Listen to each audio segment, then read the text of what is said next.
तो यूपीएससी को क्वालिफाई करने के लिए हमें दो चीज़ों पे ज़्यादा ध्यान देना होगा।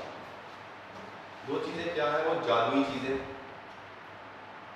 जो दो वो जादुई चीज़ें हैं उसमें आपका डबल एस। अब ये क्या है डबल एस? देखिए, अगर हमने यूपीएससी में इनमें से किसी भी चीज को छोड़ा तो यकीन मानिए कि आपका प्री मेंस इंटरव्यू, पहले प्री क्वालिफाई नहीं होगा। और ये जो हिंदी मीडियम के लोगों में धारणा है कि प्री की तैयारी करेंगे, प्री की तैयारी करेंगे, प्री की कभी कोई तैयारी नहीं होती। हमेशा जो तैयारी आपकी होती है वो तैयारी आपकी होती है मेंस की। मेंस के आधार पे ही आपका प्री कहीं ना कहीं क्वालिफाई होता है। तो ये डबल एस क्या बना दिए? ये क्या है? ये एक स्ट्रेटेजी है। अगर इसे आपने फॉलो किया तो आपके पास होने के, यूपीएससी को क्वालिफाई करने के चांसेस ज्यादा हो जाएंगे। तो देखिए, पहले की बात करते हैं डबल एस की। ये मेरे अपने नियम थे, मेरे अपने रूल थे, मेरी टीम के रूल थे जो हम लोग सब साथ में पढ़ते थे, हम लोग इसे फॉलो करते थे।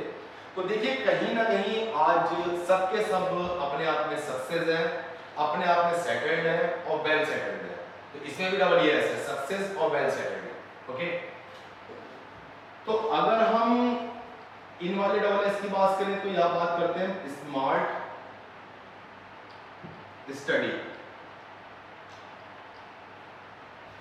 और इसकी बात करें तो यह है आपका स्मार्ट स्ट्रेटेजी। स्मार्ट स्टडी का मतलब यूपीएससी में सबसे पहले आपको ये पता होना चाहिए कि हमें क्या पढ़ना है और क्या छोड़ना है। अगर आपको ये नहीं पता, आप ये बाउंड्री नहीं बना पा रहे, ये क्राइटेरिया अपने आप में सेट नहीं कर पा रहे कि आपको क्या पढ़ना है, क्या छोड़ना है, तो आपका इतना बर्डन हो जाएगा कि आप उसको समेटते समेटते आप उसे समेट ही नहीं पाएंगे और टाइम धीरे धीरे आपके हाथ से निकलता रहेगा। तो सबसे पहली चीज स्मार्ट स्टडी में आपको ये पता होना चाहिए कि क्या पढ़ना है, क्या छोड़ना है। ये कब होगा? ये कैसे पता करें कि क्या पढ़ना है, क्या छोड़ना है? तो इसके लिए आपको कहीं ना कहीं री इंजीनियरिंग मेथड को यूज करना होगा। अब वो री इंजीनियरिंग मेथड क्या है वो हम आपको बताएंगे कभी और कि री इंजीनियरिंग मेथड क्या है।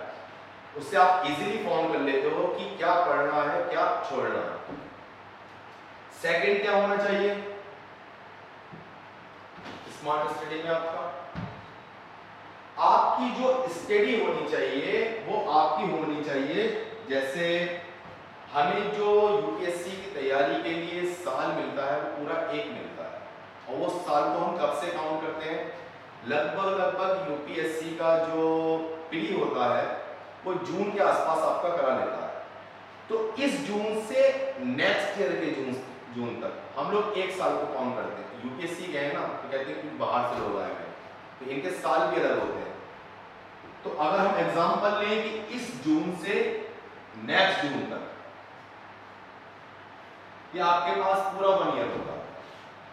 तो आपको जैसे ही आप एडमिशन लें, किसी कोचिंग में एडमिशन लें, यहां एडमिशन लें या सेल्फ स्टडी करें, तो आपको सबसे पहले मेंस के साथ साथ में मेंस फोकस होकर के आपको पढ़ना चाहिए। शुरू के आप 8 महीने मेंस फोकस होकर के पढ़िए, और इसके अंदर आप अपना जितना भी कोर सब्जेक्ट है, कोर सब्जेक्ट क्या? कोर सब्जेक्ट वो जहां से यूपीएससी आपका क्वेश्चंस उठाती है।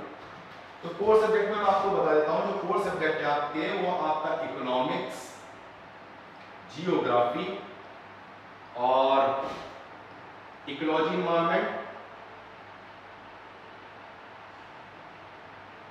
और क्या होता है आपका फिर आर्ट एंड कल्चर और मॉडर्न इंडिया। ये मोस्टली आपके कोर हैं मॉडर्न इंडिया। और एक आपका रह गया इसके अंदर बेसिक सेगमेंट पॉलिटी। ये कोर एरिया है, इस पे आपका प्री और मेंस दोनों मिलाकर के कंप्लीट होने चाहिए। जैसे जैसे आपकी क्लास में या आपकी सेल्फ स्टडी के साथ में एक एक करके सब्जेक्ट पूरा होता रहे, तो शुरू के 8 महीने आप लास्ट ईयर के जितने भी यूपीएससी के क्वेश्चंस हैं मेंस के, सबको करने की कोशिश करिए, बार बार करने की कोशिश करिए, और नहीं आते तो क्लास में पूछिए या अपने किसी जो सीनियर है उससे आप पूछिएगा। इसके अलावा फिर मैं आपसे बात करता हूं कि जैसे ही आपके 4 महीने रह जाते हैं यूपीएससी के 8 महीने पूरे हो गए, अब जून आने वाला, फिर नेक्स्ट पीडी का अनाउंसमेंट हो जाएगा और मार्च के आसपास जो आपका नोटिफिकेशंस आ जाता है। अब आपको क्या करना चाहिए, अब आपको पूरा का पूरा अपना ध्यान शिफ्ट कर देना चाहिए प्री के ऊपर। भाई मेंस आपका तैयार है, आपने कितनी बार प्रैक्टिस कर ली इसकी कि आपको अब प्री को ज्यादा फोकस नहीं करना पड़ेगा, जो बेसिक कॉन्सेप्ट है, बेसिक चीजें हैं वो आपके पास हो गई। लेकिन इसके साथ साथ में आप अपने लास्ट, अब देखिए यहाँ पे हम 8 महीने तक में से क्वेश्चन लगा रहे थे, अब आप लास्ट के 4 मंथ में क्या करिए कि जितने यूपीएससी और जितने भी स्टेट एग्जामिनेशन से क्वेश्चन हुए सबको कहीं ना कहीं लगाने का प्रयास करिए, और इसके साथ साथ में जितनी भी क्लास नोट्स हैं इन्हें बार बार पढ़िए। अगर कोई चीज, और जब आप क्वेश्चन लगाएंगे ना तो हो सकता है आपसे क्वेश्चन कौन आए, पहली बार में 40% हो, दूसरी बार में फिर पढ़ी तो सब्जेक्ट को, फिर आप जब पढ़ी तो उसे लगाएंगे तो हो सकता है इस बार आपकी एक्यूरेसी 70% आ जाए। धीरे धीरे करके आपकी ये एक्यूरेसी बढ़ करके लगभग हर किसी की 80 से 90% के पास पहुंचती है, 100% किसी की नहीं पहुंचती क्वेश्चंस की। दूसरा, क्लास नोट्स पे फोकस करिए। अगर कुछ क्लास नोट्स से भी समझ में नहीं आ रहा, इस टाइम पे आप टीचर से बात करिए, टीचर से। इसके साथ साथ में आप और भी बहुत से आपके पास सोर्स है आजकल नेट वगैरह, वहां से सर्च करिए। उसके बाद फिर आपको चाहिए करंट अफेयर्स, कोई भी एक अच्छी सी मैगजीन बहुत आती है मार्केट के अंदर, उसे पढ़ लीजिए साथ में लगा करके, और इस पैक को कंप्लीट करने का कहीं ना कहीं प्रयास करिए। यकीन मानना, अगर आपने इतना कर लिया तो आप अपने टारगेट को बीट करने के बहुत ज्यादा करीब होंगे। चलिए तो फिर आज